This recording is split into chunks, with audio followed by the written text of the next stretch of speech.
நண்பர்களுக்கு வணக்கம். டிராவல் பண்ணும்போது நிறைய எதிர்பாராத விஷயங்கள் நடக்கும். அந்த மாதிரி எதிர்பாராத ஒரு விஷயம் தான் எங்களுக்கு நடந்தது. நாங்கள் வந்த காரில் ஒரு சின்ன பிரச்சனை. ஆனால் இவங்க என்ன பண்ணியிருக்காங்க பாருங்க. என்ன சாப்பிட்ற காட்டு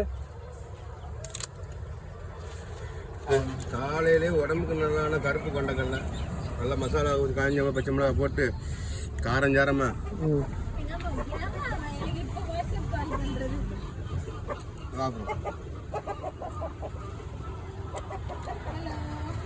நீ ஏன் சார் பண்ணிக்கிற?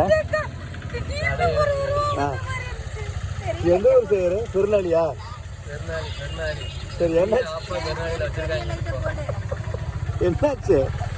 ஒன்றும் இல்லைப்பா, 2 நாளைக்கு முன்னாடியே ராமநாடு போக வேண்டிய சென்னைக்கு. சரி, காரில் சொகுசா போகலாமேன்னு ஆசைப்பட்டு 2 நாளாக பின்னாடி தான் இருக்கேன்.